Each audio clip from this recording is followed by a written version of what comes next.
By the old moonline pagoda, looking eastward to the sea, there's the Burn setting, and I know she thinks of me. For the wind is in the palm trees, and the temple bells they say, come you back, you British soldier, come you back to Mandalay, come you back to Mandalay, come you back to Mandalay, where the old flotilla lay, and you hear the paddles chanting from Rangoon to Mandalay. It was a wet afternoon, and the railway carriage was correspondingly dreary.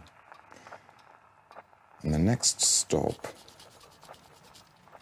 was at Templecoombe, nearly an hour ahead.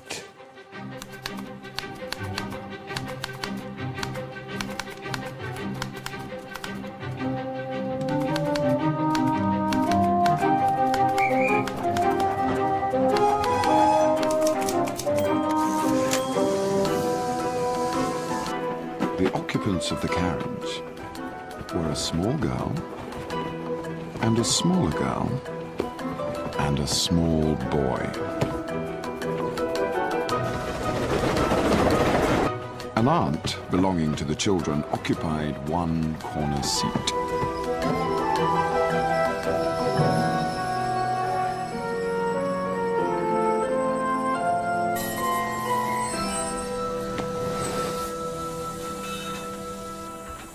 And the further corner seat on the opposite side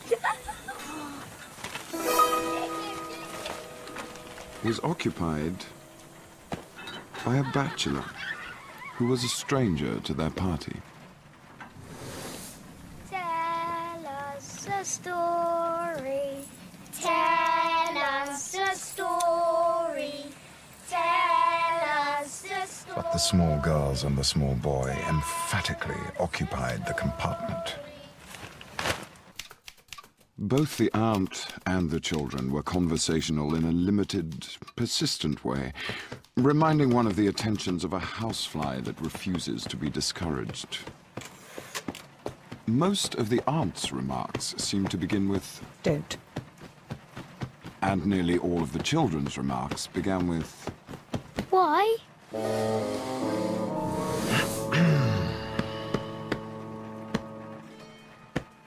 The bachelor said nothing out loud.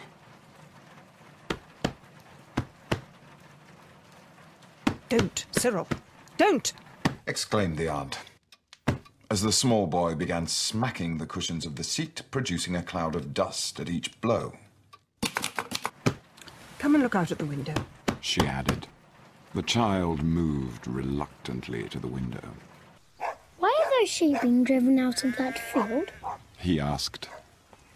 "Well, I expect they're being driven to another field where there's more grass," said the aunt weakly. But there is lots of grass in that field. There's nothing else but grass there. Aunt, there's lots of grass in that field. Well, perhaps the grass in the other field is better, suggested the aunt fatuously. Why is it better? Came the swift, inevitable question. "Oh, look at those cows."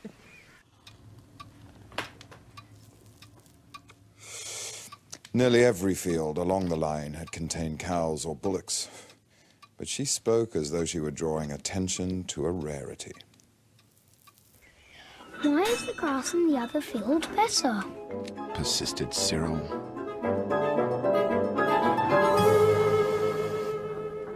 The frown on the bachelor's face was deepening to a scowl. He was a hard, unsympathetic man. She was utterly unable to come to any satisfactory decision about the grass in the other fields. On the road to Mandalay.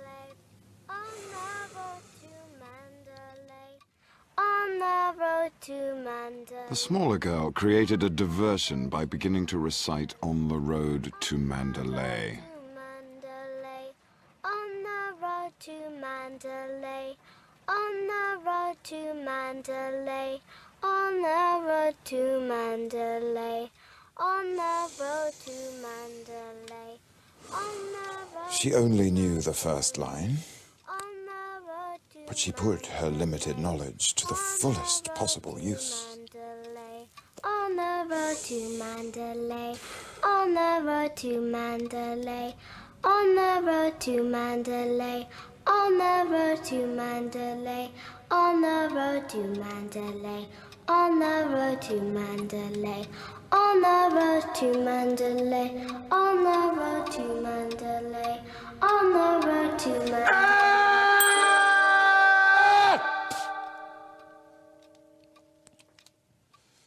It seemed to the bachelor as though she'd had a bet with someone that she could not repeat the line aloud 2,000 times without stopping.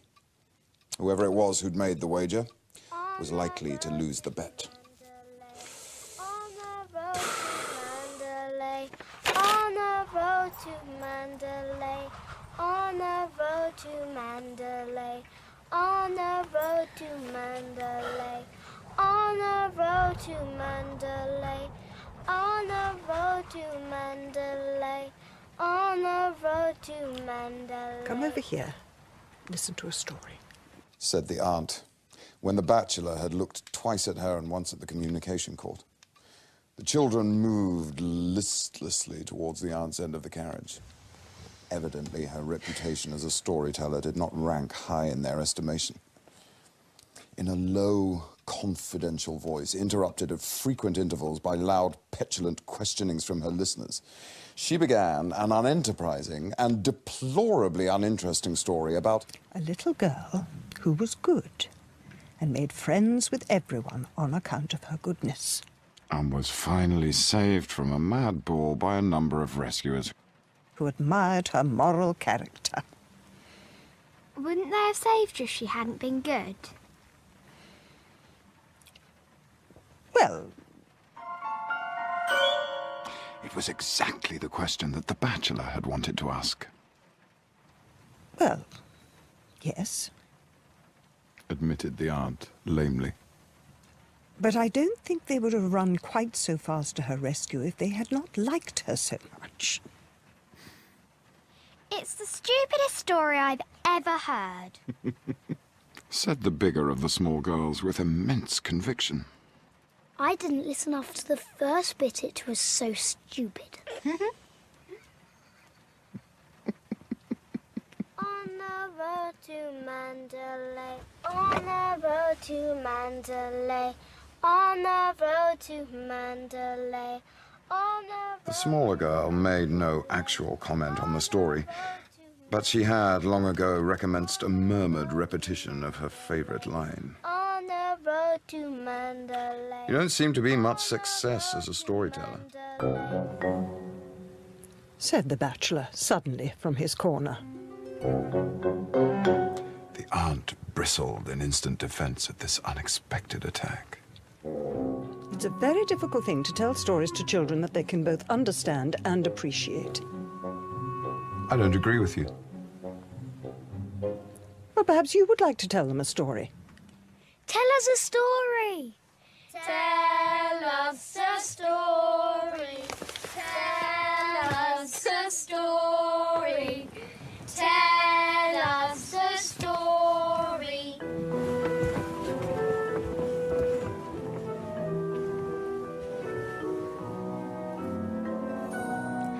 Once upon a time, Began the bachelor. there was a little girl called Bertha, who was extraordinarily good. The children's momentarily aroused interest began at once to flicker. All stories seemed dreadfully alike, no matter who told them. She did all that she was told. She was always truthful. She kept her clothes clean, ate milk puddings as though they were jam tarts, learned her lessons perfectly, and was polite in her manners. Was she pretty? Not as pretty as any of you. But she was horribly good. There was a wave of reaction in favor of the story. The word horrible, in connection with goodness, was a novelty that commended itself. It seemed to introduce a ring of truth that was absent from the aunt's tales of infant life. Bertha was so good that she won several medals for goodness, which she always wore, pinned onto her dress. There was a medal for obedience, another medal for punctuality, and a third for good behavior. They were large metal medals, and they clicked against one another as she walked. No other child in the town where she lived had as many as 3 medals, so everybody knew that she must be an extra good child. Horribly good. Everybody talked about her goodness, and the prince of the country got to hear about it, and he said that as she was so very good, she might be allowed once a week to walk in his park, which was just outside the town. It was a beautiful park, and no children were ever allowed in it, so it was a great honor for Bertha to be allowed to go there. Were there any sheep in the park? Demanded Cyril. Nope, there were no sheep. Why weren't there any sheep? Came the inevitable question arising out of that answer. The aunt permitted herself a smile which might almost have been described as a grin. There were no sheep in the park, said the bachelor.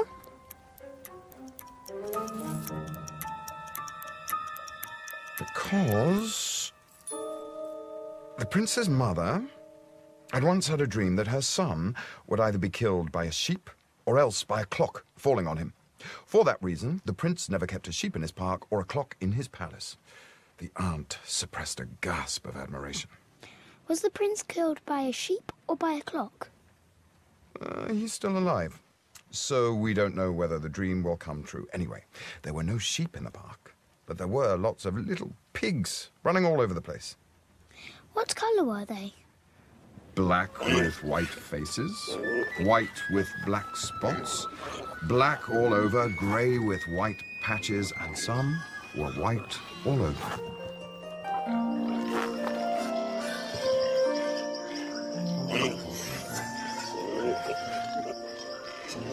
Bertha was rather sorry to find that there were no flowers in the park. She'd promised her aunts, with tears in her eyes, that she would not pick any of the kind prince's flowers, and she'd meant to keep her promise. So, of course, it made her feel silly to find that there were no flowers to pick. Why weren't there any flowers? Because the pigs had eaten them all. The gardeners had told the prince that you couldn't have pigs and flowers, so he decided to have pigs and no flowers. There were lots of other delightful things in the park. There were ponds with gold and blue and green fish in them, and trees with beautiful parrots that said clever things at a moment's notice, and hummingbirds that hummed all the popular tunes of the day. Bertha walked up and down and enjoyed herself immensely, and thought to herself, If I were not so extraordinarily good... I should not have been allowed to come into this beautiful park and enjoy all that there is to be seen in it. And her 3 medals clinked against one another as she walked, and helped to remind her how very good she really was.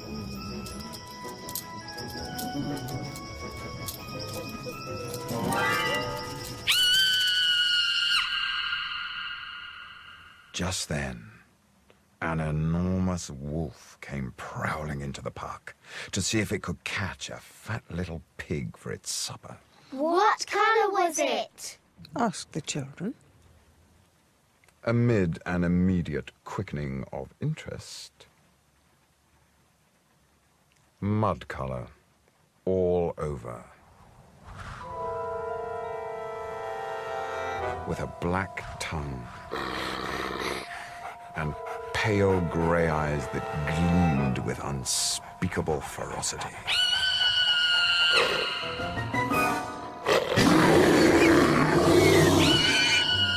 The first thing that it saw in the park was Bertha. Her pinafore was so spotlessly white and clean that it could be seen from a great distance.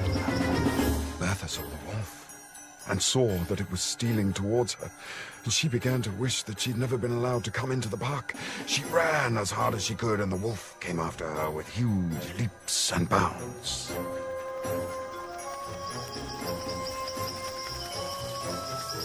She managed to reach a shrubbery of myrtle bushes, and she hid herself in one of the thickest of the bushes. The wolf came sniffing among the branches, its black tongue lolling out of its mouth, and its pale grey eyes glaring with rage. Bertha was terribly frightened and thought to herself, "If I had not been so extraordinarily good, I should have been safe in the town at this moment."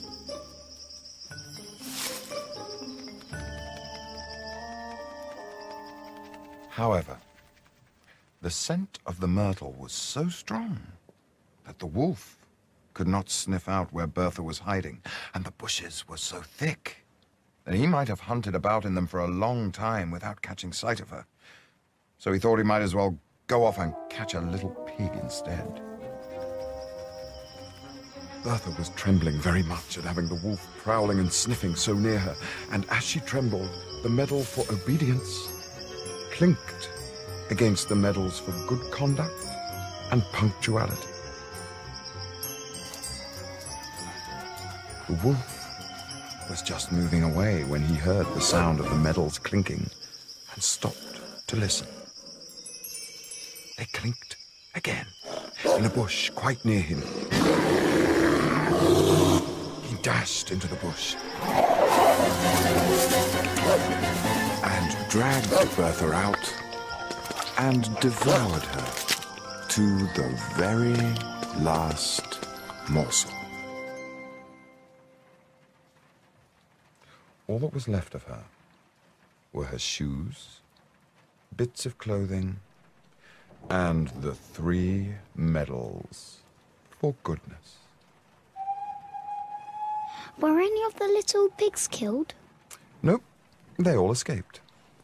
The story began badly, but it had a beautiful ending. It was the most beautiful story that I ever heard, said the bigger of the small girls with immense decision. It is the only beautiful story I have ever heard.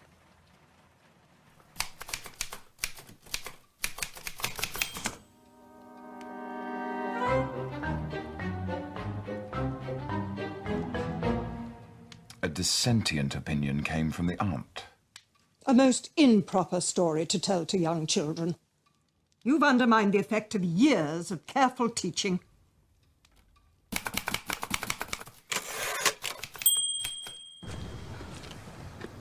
At any rate, I kept them quiet for 10 minutes.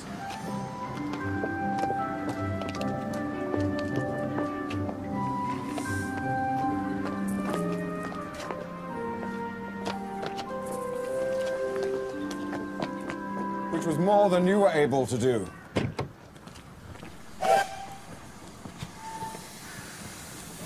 Unhappy woman, he observed to himself as he walked down the platform of Templecombe Station.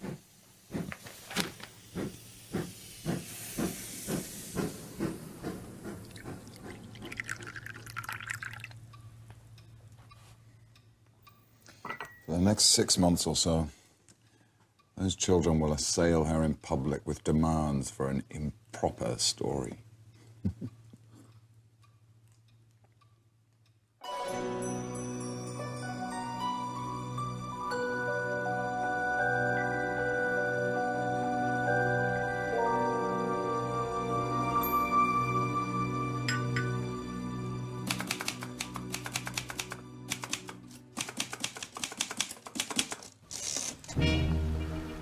Ship me somewhere east of Suez, where the best is like the worst, where there aren't no 10 commandments, and a man can raise a thirst. For the temple bells are a-calling, and it's there that I would be. The children were to be driven as a special treat to the sands at Jagborough. Nicholas was not to be of the party. He was in disgrace. Only that morning he'd refused to eat his wholesome bread and milk on the seemingly frivolous ground that... There's a frog in it. Older and wiser and better people had told him that... There cannot possibly be a frog in your bread and milk. You're not to talk nonsense. He continued, nevertheless, to talk what seemed the veriest nonsense, and described, with much detail, the coloration and markings of the alleged frog. The dramatic part of the incident was that there really was a frog in Nicholas's basin of bread and milk. He put it there himself. And so he felt entitled to know something about it.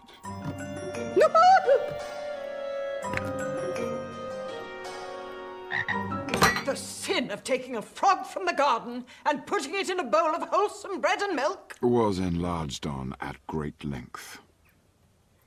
But the fact that stood out clearest in the whole affair, as it presented itself to the mind of Nicholas, was that... The older, wiser, and better people had been proved to be profoundly in error in matters about which they had expressed the utmost assurance. You said there couldn't possibly be a frog in my bread and milk. There was a frog in my bread and milk. He repeated with the insistence of a skilled tactician who does not intend to shift from favourable ground. So his boy cousin and girl cousin and his quite uninteresting younger brother were to be taken to Jagborough Sands that afternoon, and he was to stay at home. His cousin's aunt, who insisted, by an unwarranted stretch of imagination, in styling herself his aunt also, had hastily invented the Jagborough expedition in order to impress on Nicholas the delights that he had justly forfeited by his disgraceful conduct at the breakfast table. It was her habit, whenever one of the children fell from grace, to improvise something of a festival nature from which the offender would be rigorously debarred. If all the children sinned collectively, they were suddenly informed of a circus in a neighbouring town. A circus of unrivalled merit and uncounted elephants, to which, but for their depravity, they would have been taken that very day. Ow! A few decent tears were looked for on the part of Nicholas when the moment for the departure of the expedition arrived. As a matter of fact, however, all the crying was done by his girl cousin, who scraped her knee rather painfully against the step of the carriage as she was scrambling in. How she did howl, Said Nicholas cheerfully, as the party drove off without any of the elation of high spirits that should have characterized it.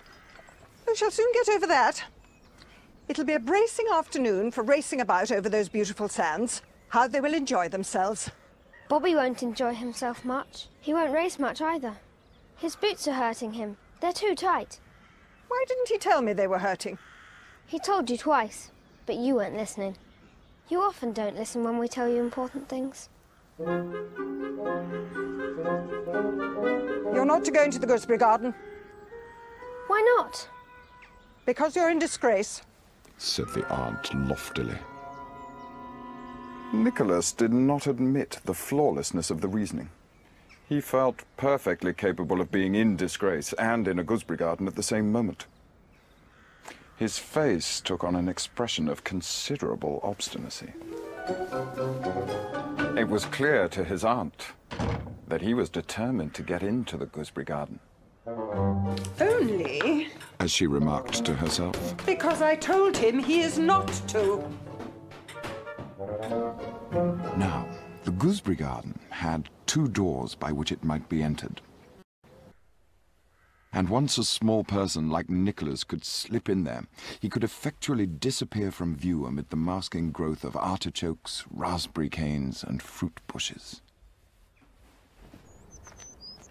The aunt had many other things to do that afternoon, but she spent an hour or two in trivial gardening operations among flower beds and shrubberies, whence she could keep a watchful eye on the 2 doors that led to the forbidden paradise. She was a woman of few ideas, with immense powers of concentration.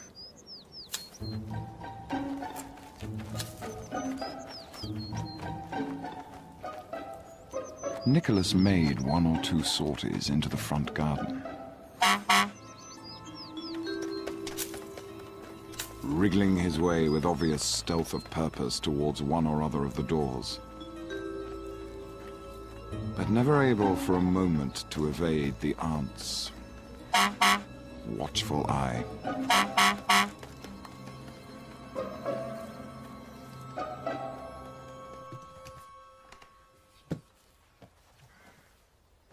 As a matter of fact, he had no intention of trying to get into the gooseberry garden, but it was extremely convenient for him that his aunt should believe that he had.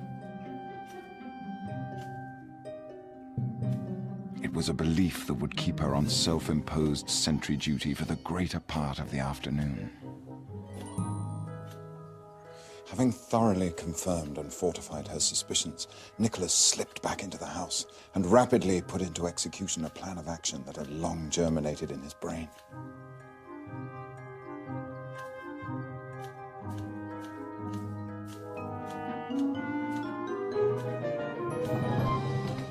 By standing on a chair in the library, one could reach a shelf on which reposed a little key. The key was more important than it looked.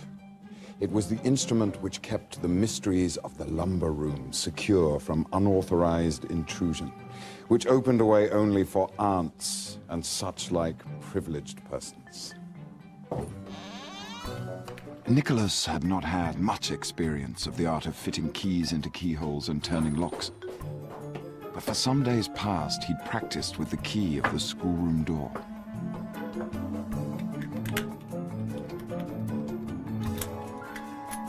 He did not believe in trusting too much to luck and accident.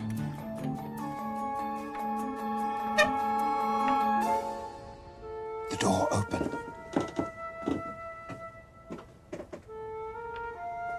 And Nicholas was in an unknown land, compared with which the gooseberry garden was a stale delight, a mere material pleasure.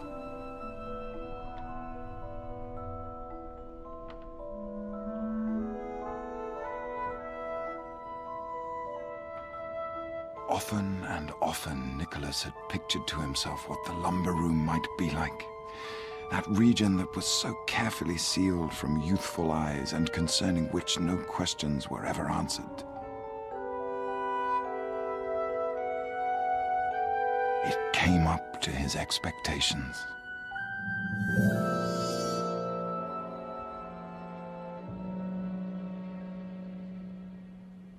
The aunt, by assertion, was one of those people who think that things spoil by use and consign them to dust and damp by way of preserving them. Such parts of the house as Nicholas knew best were rather bare and cheerless. But here, there were wonderful things for the eye to feast on. First and foremost, there was a piece of framed tapestry. To Nicholas, it was a living, breathing story.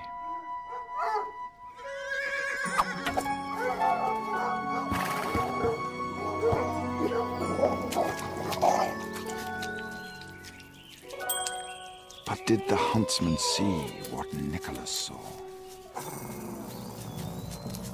4 galloping wolves are coming in his direction through the wood. There might be more than 4 of them, hidden behind the trees.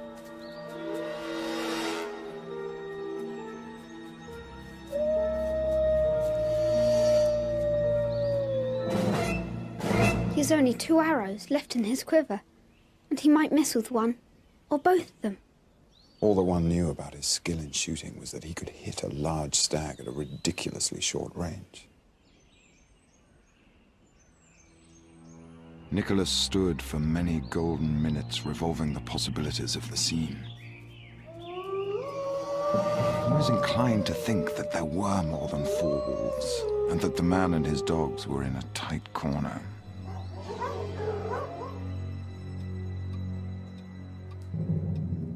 But there were other objects of delight and interest claiming his instant attention.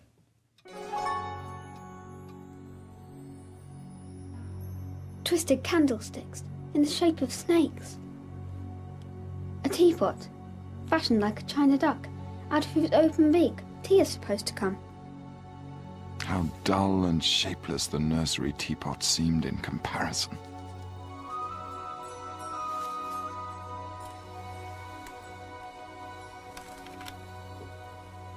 And there was a carved sandalwood box, packed tight with aromatic cotton wool. And between the layers of cotton wool were little brass figures, hump-necked bulls and peacocks, goblins, delightful to see and to handle. Less promising in appearance was a large square book with plain black covers.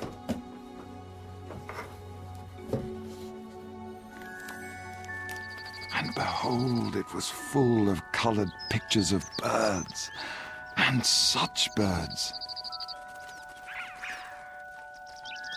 In the garden, Nicholas came across a few birds, of which the largest were an occasional magpie or wood pigeon. Here were herons and bustards. Kites. Toucans. Tiger bitterns. Brush turkeys. Ibises. Golden pheasants. A whole portrait gallery of undreamed-of creatures. And as he was admiring the coloring of the mandarin duck and assigning a life history to it, Nicholas? the voice of his aunt came from the gooseberry garden without. She'd grown suspicious at his long disappearance, and had leapt to the conclusion that he'd climbed over the wall behind the sheltering screen of the lilac bushes. Nicholas? She was now engaged in energetic and rather hopeless search for him among the artichokes and raspberry canes. Nicholas? Nicholas?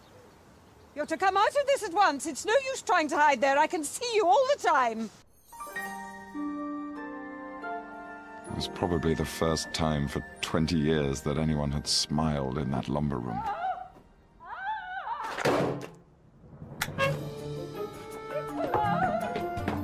Presently, the angry repetitions of Nicholas's name gave way to a cry for somebody to come quickly. Nicholas! Nicholas! Who's calling? Me! Didn't you hear me? Oh! I've been looking for you in the gooseberry garden. I slipped into the rainwater tank. Luckily, there's no water in it, but the sides are slippery and I can't get out. Fetch the little ladder from under the cherry tree. I was told I wasn't to go in the gooseberry garden. I told you not to, and now I tell you that you may. Oh. Your voice doesn't sound like Aunt's. You may be the evil one, tempting me to be disobedient. Aunt often tells me that the evil one tempts me, and that I always yield. This time, I'm not going to yield. Don't talk nonsense. Go and fetch the ladder. There was an unusual sense of luxury in being able to talk to an aunt as though one were talking to the evil one. But Nicholas knew with childish discernment that such luxuries were not to be overindulged in. He walked noisily away, and it was a kitchen maid in search of parsley who eventually rescued the aunt from the rainwater tank.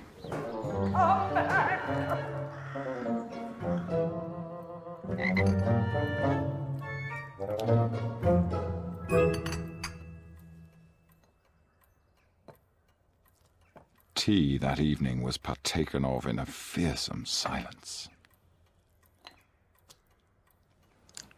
The tide was at its highest when we arrived at Jagborough Cove, so there were no sands to play on. a circumstance that the aunt had overlooked in the haste of organizing her punitive expedition. The tightness of Bobby's boots had had disastrous effect on his temper the whole of the afternoon, and altogether the children could not have been said to have enjoyed themselves.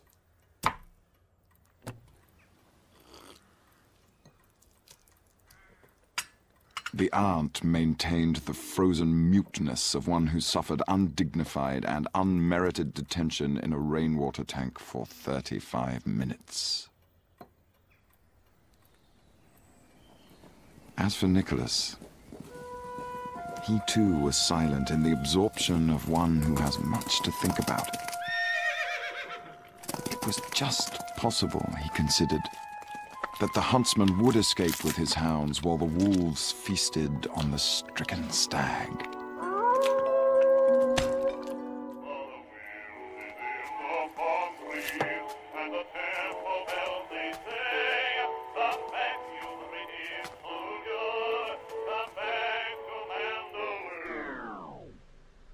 Conradin was 10 years old, and the doctor had pronounced his professional opinion that the boy would not live another 5 years. The doctor was silky and effete and counted for little, but his opinion was endorsed by Mrs. De Ropp, who counted for nearly everything. Mrs. De Ropp was Conradin's aunt and guardian, and in his eyes she represented those 3/5 of the world that are necessary and disagreeable and real.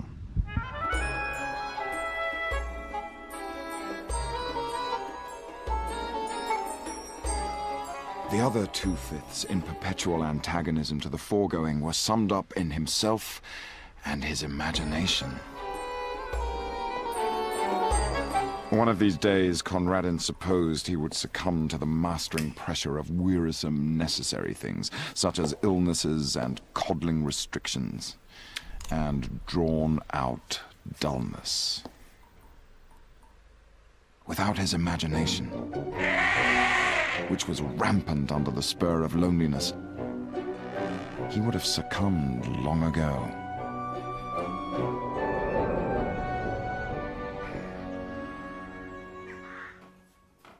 Mrs. De Ropp would never, in her honestest moments, have confessed to herself that she disliked Conradin. Though she might have been dimly aware that thwarting him for his own good was a duty which she did not find particularly irksome. Conradin hated her with a desperate sincerity which he was perfectly able to mask. Such few pleasures as he could contrive for himself gained an added relish from the likelihood that they would be displeasing to his guardian. And from the realm of his imagination she was locked out.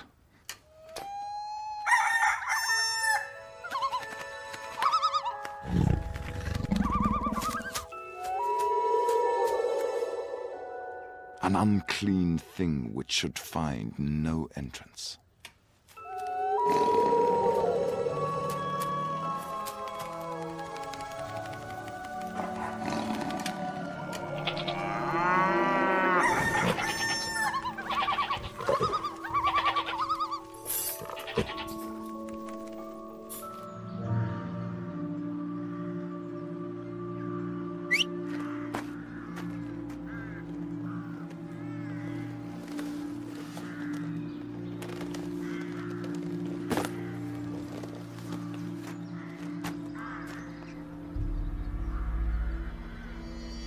In the dull, cheerless garden, overlooked by so many windows that were ready to open with a message not to do this or that, or a reminder that medicines were due, Conradin found little attraction. In a forgotten corner, however, almost hidden behind a dismal shrubbery, was a disused toolshed of respectable proportions.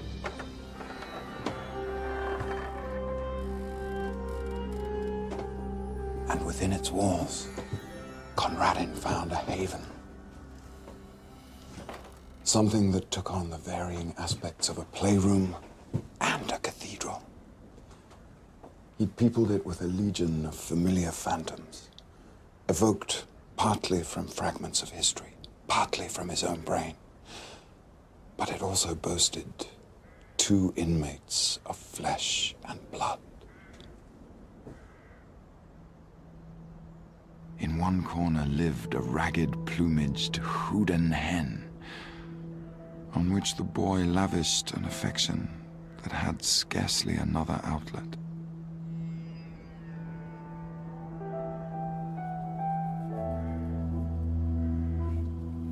Further back in the gloom stood a large hutch, divided into 2 compartments, one of which was fronted with close iron bars.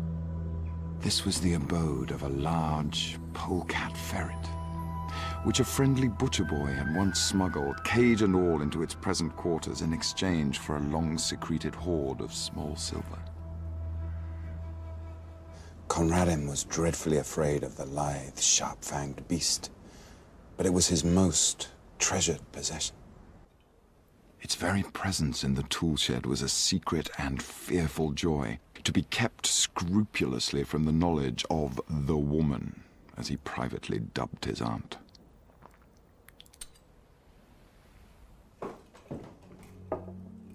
And one day, out of heaven knows what material, he spun the beast a wonderful name.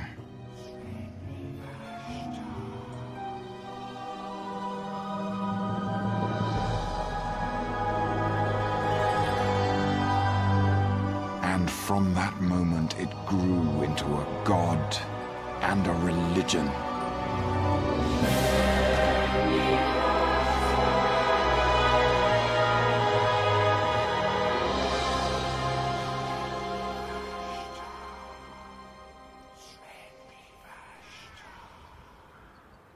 The woman indulged in religion once a week at a church nearby and took Conradin with her. But to him, the church service was an alien rite.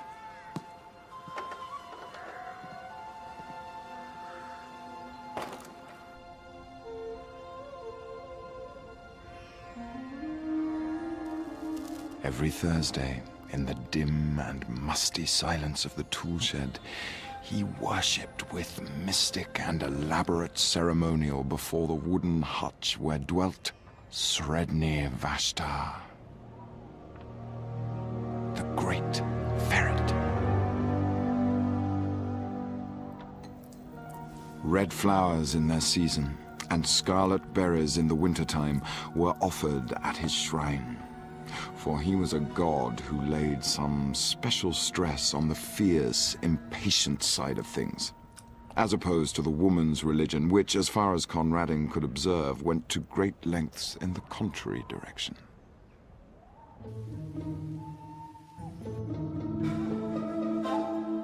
And on great festivals, powdered nutmeg was strewn in front of his hutch.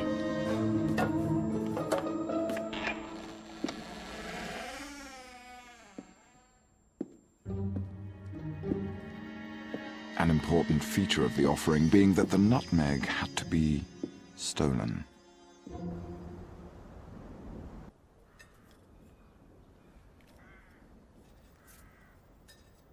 These festivals were of irregular occurrence and were chiefly appointed to celebrate some passing event. On one occasion, when Mrs. De Ropp suffered from acute toothache, Conradin kept up the festival during the entire 3 days and almost succeeded in persuading himself that Sredni Vashtar was personally responsible for the toothache. If the malady had lasted for another day, the supply of nutmeg would have given out.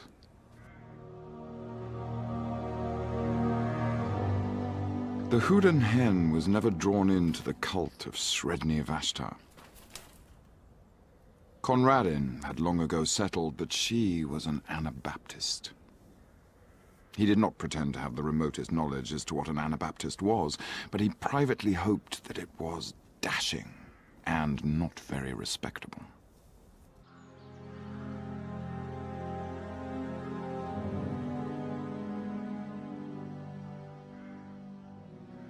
After a while, Conradin's absorption in the tool shed began to attract the notice of his guardian. It's not good for him to be pottering down there in all weathers.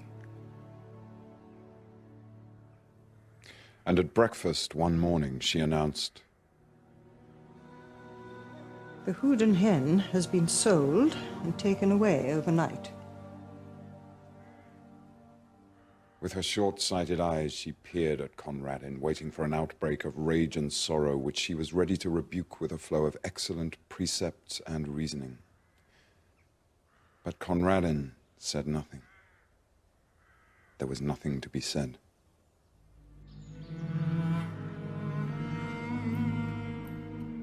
Something, perhaps, in his white, set face gave her a momentary qualm. For at tea that afternoon there was toast on the table, a delicacy which she usually banned on the ground that it was bad for him. Also because the making of it gave trouble. A deadly offense in the middle-class feminine eye. I thought you liked toast.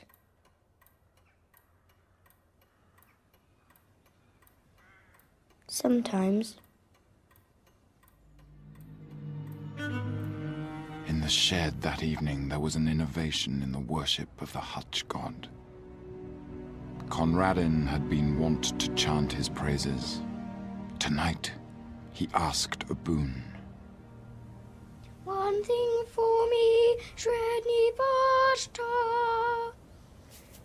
Do one thing for me, Sredni Vashtar. Do one thing for me, Sredni Vashtar. Do one thing for me, Sredni Vashtar. The thing was not specified. As Sredni Vashtar was a god, he must be supposed to know.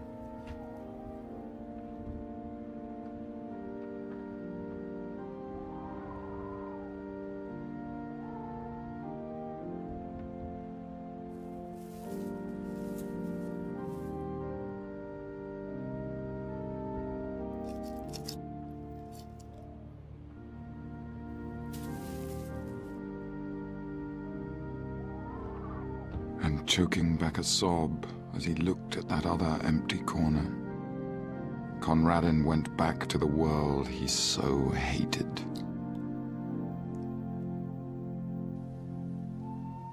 And every night, in the welcome darkness of his bedroom,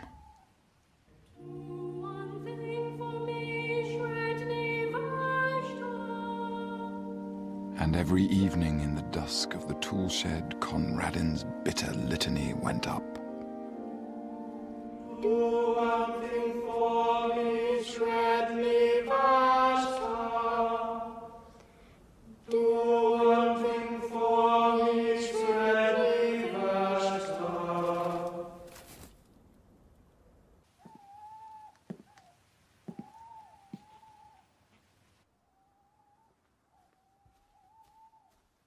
The visits to the shed have not ceased.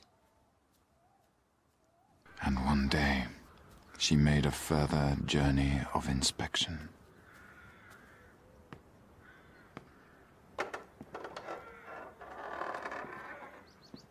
What are you keeping in that locked hutch? I believe it's guinea pigs. I'll have them all cleared away.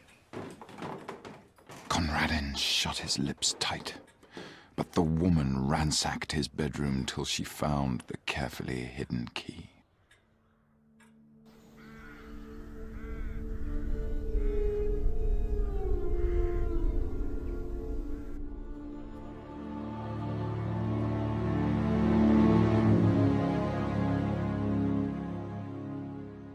He imagined her opening the door of the sacred hutch and Peering down with her short-sighted eyes into the thick straw bed where he lays hidden. Perhaps she would prod at the straw in her clumsy impatience. And Conradin fervently breathed his prayer for the last time. Do one thing for me, Sredni Vashtar.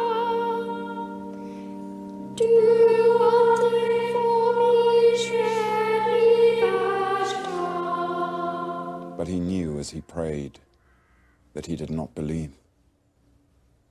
He knew that the woman would come out presently with that pursed smile on her face that he loathed so well, and that in an hour or two the gardener would carry away his wonderful God. A God no longer, but a simple ferret in a hutch.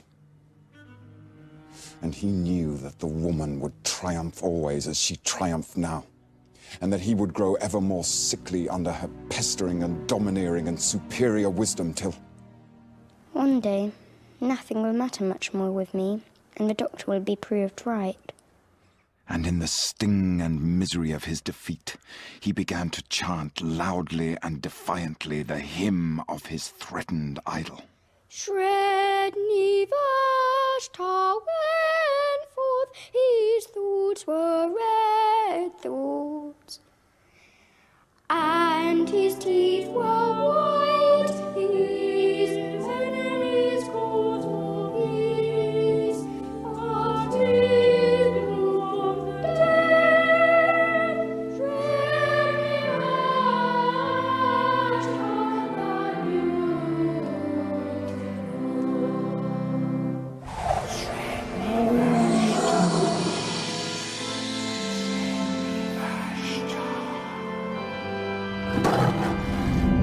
Sredni Vashtar went forth, his thoughts were red.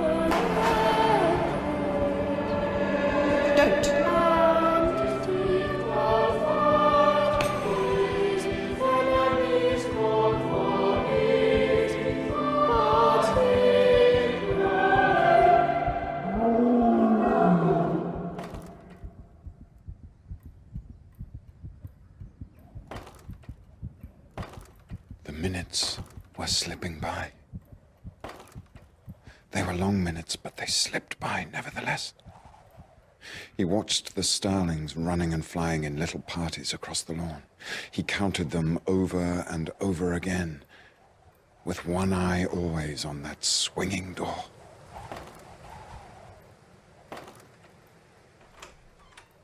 A sour-faced maid came in to lay the table for tea, and still Conradin stood and waited and watched.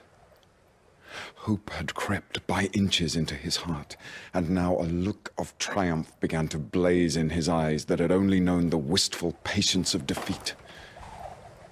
Under his breath, and with a furtive exultation, he began once again the paean of victory and devastation.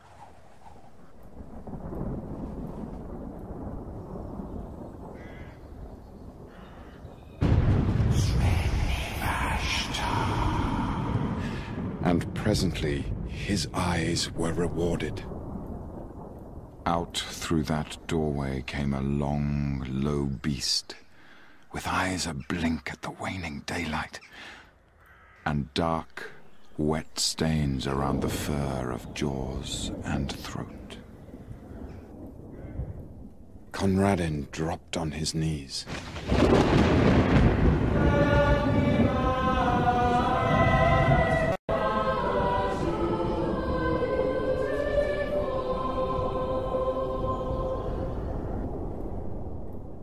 The great polecat ferret made its way down to a small brook at the foot of the garden, drank for a moment, then crossed a little plank bridge and was lost to sight in the bushes.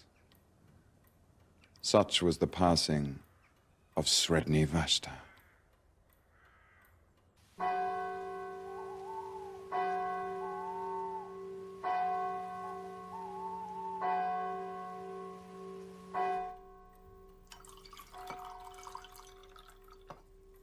Tea is ready.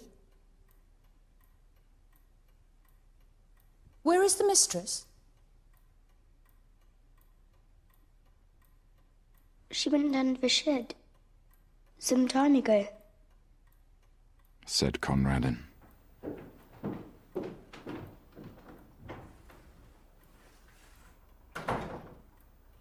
And while the maid went to summon her mistress to tea, Conradin fished a toasting fork out of the sideboard drawer and proceeded to toast himself a piece of bread.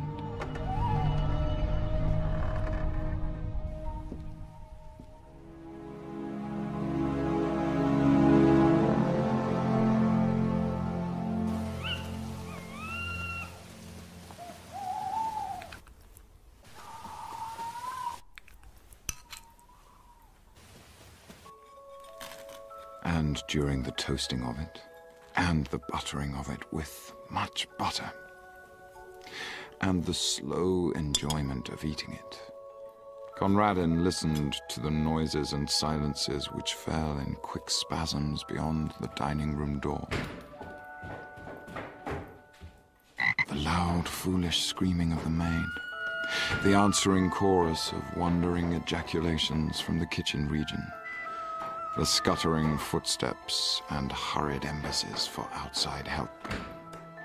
And then, after a lull, the scared sobbings and the shuffling tread of those who bore a heavy burden into the house.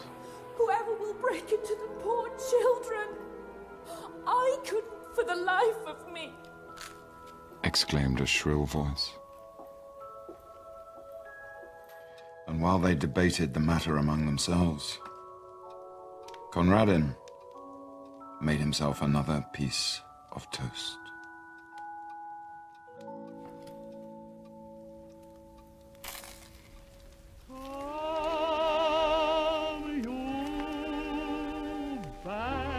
To Mandalay, where the old flotilla lay, and you hear the paddles chunking from Rangoon to Mandalay.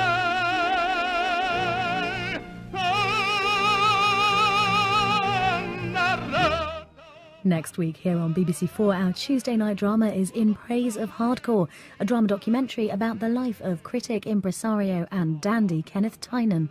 But there's more drama still to come tonight, with the second of our double bill. Mr Loveday's Little Outing is next.